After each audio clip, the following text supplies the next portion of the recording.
Flight 229, you're clear for takeoff. Just like a flight plan, you have to know where you're going and how you will get there when you plan for retirement. Let Ryan Fleming help you chart out a course for your retirement with his intimate knowledge of financial planning and the airline industry. It's time for the Pilot's Advisor.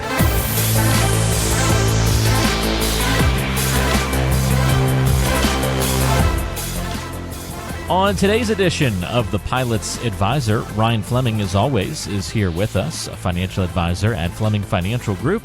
And we'll have rejoining us once more Zach Smith of Pilot Tax, a new partnership that we talked about on the last episode between Ryan and Zach and their firms, helping people not only plan for retirement and your financial future, but making sure that the tax equation is handled appropriately and properly as well. On today's program, Ryan and Zach are going to break down some of the common questions that they're getting about taxes in today's world, both with what to think about for filing this year's taxes, but also looking ahead to 2021, through the rest of 2021, I should say, and some of the things that you need to be thinking about from a tax planning standpoint. Because remember, it's not just about tax filing, but also about tax planning. So Ryan, I'll let you take it away, and let's sit back and enjoy. So it's time to put Zach on the spot, much like Walter puts me on the spot all the time. So some big tax questions that are going on right now. You ready for this, Zach? I don't know. I'm on the spot. All right. The first question I have for you that I've heard from a lot of clients, and I'm sure you're getting these same questions from your clients. So I took a CARES Act 401k distribution. So what happens now? Well, the CARES Act, Ryan, we've got some options with this, and this is something that we had a lot of our clients do, pilots, flight attendants, and even some in some other industries. But what the CARES Act allowed you to do was have access to 401k money. And the government, the IRS, and Congress intended this to let people have access to their money and not necessarily get hit with a higher tax rate all in 1 year. What they did was allow individuals to take up to $100,000 out of a retirement plan, 401k, IRAs, and so forth, without the 10% penalty. So if you're under 59 and a half and normally exposed to that 10% penalty, that was waived for 2020. What they also allowed us to do, in a way to avoid allowing people or forcing people into a higher tax bracket, was allow people to spread this over 3 years. So for instance, if you took a $90,000 CARES Act distribution, we have the option of taking $30,000 in income each year rather than $90,000 all in the first year and forcing you up the tax bracket. So we can kind of control the income in the first year. We've got a lot of clients that maybe it didn't push them up into the income bracket or the next tax bracket. So we chose to go ahead and recognize all of it this year. But we've got a handful of other clients that are maybe right on the edge of that. And we've chosen to move these, a third to future tax years. So get with your advisor, look at what makes most sense for you. And it comes back to the things we've harped on before in terms of tax planning. This is a decision we make this year, and we have to plan for the next 2 to 3 years of additional income if we choose to spread this. No, that sounds great. It gives us a lot of flexibility and being able to strategically plan out where we want to put that amount, break it down for each tax year depending on what we're looking at. It's great. So is there another stimulus plan on the way? What are you hearing from that? So this is probably the most common question we're getting asked right now is what's in the works? What's coming? At this point, we don't know yet. This could quickly and rapidly change in the future depending on what Congress, the House, and the President decide to do. At this point, they're still negotiating what's going to be included in that, in terms of the direct payments to taxpayers, when and how those will be paid, as well as the income limitations associated with that. So right now, we're just playing the waiting game and seeing what Congress gives us. Another question for you. I was supposed to get my stimulus money, but I didn't receive it. Can I still get it? Can I go back retroactively and get it? The answer is it depends, Ryan. It depends. So if you didn't get the stimulus money, there's potentially a couple different reasons that happened. One, there were some income phase outs. Depending on your marital status and your total adjusted gross income for 2019, which is what tax return they use to base these payments off of, potentially if your income was too high in 2019, $75,000 for an individual, $150,000 for a joint couple, you potentially were phased out of this stimulus package. Now, here's the fun part, Ryan. If you didn't receive it, but yet your 2020 income qualified you, we can recover that money. There's a recovery rebate worksheet that gets prepared with the 2020 tax return, that basically tells the IRS that you were due the stimulus money based on your 2020 return and did not receive it.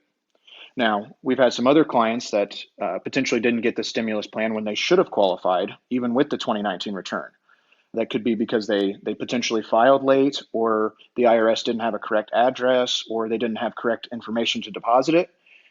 And the same concept applies here. That is something that can be recovered on the 2020 tax return. Well, that makes a whole lot of sense because, you could have had a great business in 2019 and not qualified for a stimulus check, but of course your business could have basically been shut down all of 2020, where you had more, definitely need that stimulus money. Sure. And that'll be coming as part of your refund or a tax credit on the 2020 tax return. Have you ever wanted to learn more about the academic approach to investing and saving and planning for retirement that Ryan talks about here on The Pilot's Advisor?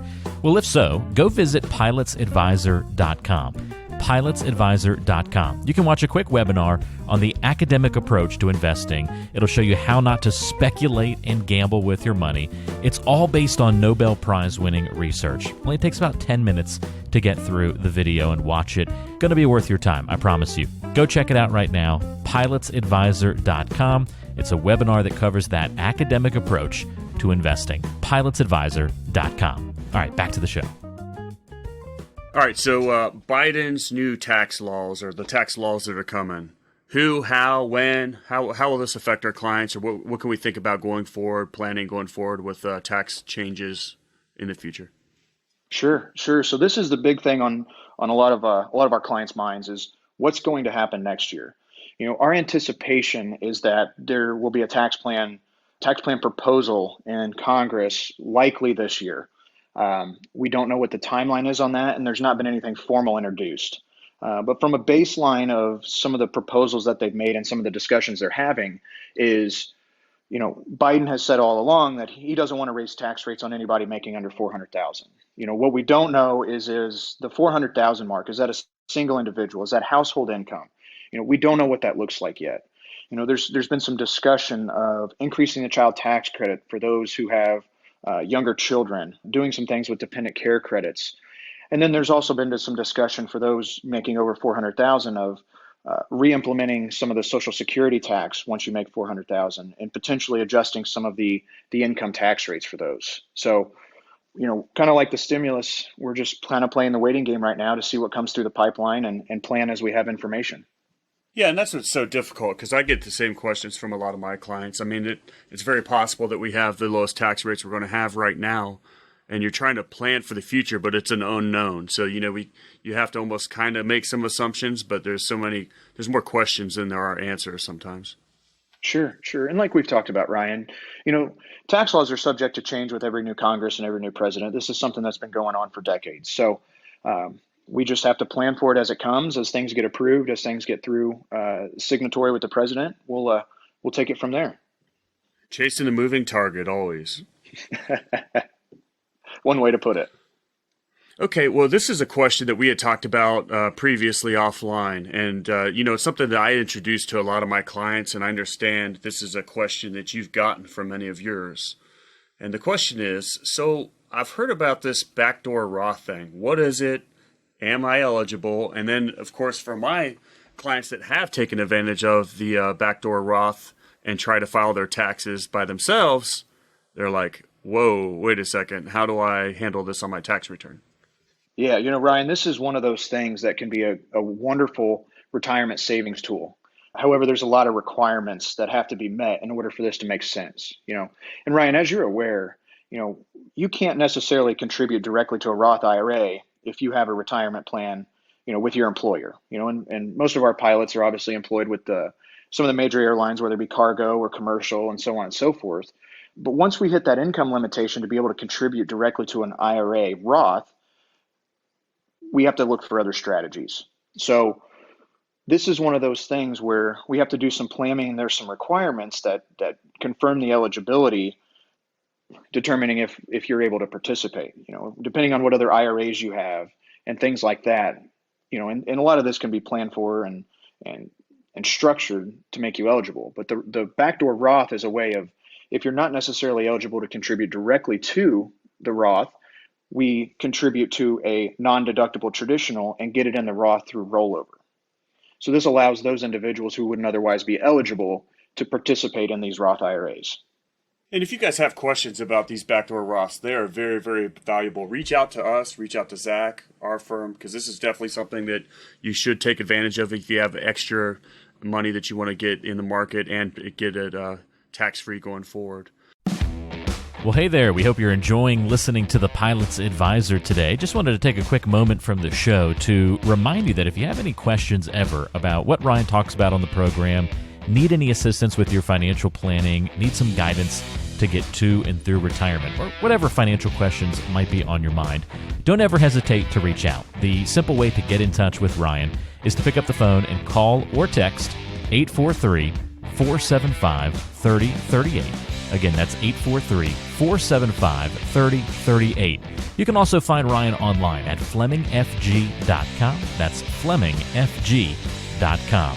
And as always, we put contact information to get in touch with Ryan in the description or the show notes section of the program. So just check it out on whatever app you're using, and it's easy to get in touch with Ryan. All right, now back to the show.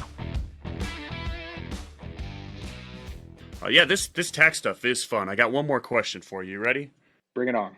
All right. So this is something that's a little bit near and dear to our hearts and has changed significantly here recently. And we'll ask our tax professional about it. And so all the pilots that I work with, and guys I'm around, do we still get that airline deductions on our tax return that we used to get? Ryan, the answer to that is it depends. With the Tax Cuts and Jobs Act in 2018, they essentially eliminated the area of the tax code on the federal return where we previously able to take your expenses, your per diem, everything associated with being a pilot or a flight attendant. Even some of the other industries that had the Department of Transportation rules applied to them, over-the-road truckers, traveling nurses, even salesmen that were able to take advantage of these per diem and other unreimbursed expenses that they incurred while they're working for their employer. That was eliminated at the federal level back with the Tax Cuts and Jobs Act. Now, there is good news here. There is good news. Fortunately, a lot of the states that we have very large airline bases in still allow flight deductions to happen. Some of these include New York, California, Minnesota, Hawaii, Arkansas, Alabama. These are still some of the states that you still get your full flight deductions in at the state levels and can create a large tax deduction on your state taxes. And of course, you'd have to live in those particular states. It's not like, hey, my base or my hub was in that state, so I get that deduction, right? That's exactly correct, Ryan. And as you're familiar, you generally only file a tax return in the state in which you live. You could be based at JFK, but yet live in Texas. We've got no state tax return required. You're not performing any work on the ground in New York. Your pay starts, block in, block out. The pay starts when the plane takes off. Pay stops when, they block the wheels when you land. So you generally file the tax return in your place of abode. So that'd be correct. You can, as long as you live in these states, we can take advantage of those deductions. Well, Zach, thank you so much for your expertise. I can't tell you how excited we are to have you on the show, and hopefully we can get our tax questions answered every show going forward. So our listeners out there, please email us, contact us with your tax questions, and hopefully you'll be lucky enough to hear Zach and his expertise on our podcast going forward. Thank you so much, Zach. Thank you, guys. Really appreciate you having me on. There you have it. Once again, great conversation between Ryan and Zach. And if you have any tax questions yourself, please reach out to the guys. We'll put the contact information in the description of today's show, so it's easy for you to find. But you can always go to FlemingFG.com to find all the info that you need, FlemingFG.com. Or if you want to check out the tax website and the tax equation, you can go to pilot-tax.com. That's pilot-tax.com. For Ryan Fleming and Zach Smith, I'm Walter Storholt. We'll talk to you next time on The Pilot's Advisor. You've been listening to The Pilot's Advisor, featuring Ryan Fleming, a financial advisor at Fleming Financial Group, serving clients worldwide, but based out of Charleston, South Carolina. If you have any questions for Ryan on what we've talked about on today's show, maybe a future topic idea, or want to talk more about getting a complimentary review of your financial plan, here's the best ways to get in touch. You can go online to the website, FlemingFG.com. That's FlemingFG.com. flemingfg.com. You can also email Ryan. It's simply ryan@flemingfg.com. Or you can call or text to get in touch. 843-475-3038 is the number. That's 843-475-3038. Thanks for listening to The Pilot's Advisor, and don't forget to subscribe on your favorite podcasting apps. We're on Apple Podcasts, Spotify, Google, Stitcher, TuneIn Radio, and many more locations. So whatever app you like to use, search for The Pilot's Advisor podcast today and subscribe so you never miss an episode. Information is for illustrative purposes only and does not constitute tax, investment, or legal advice. Always consult with a qualified investment, legal, or tax professional before taking any action.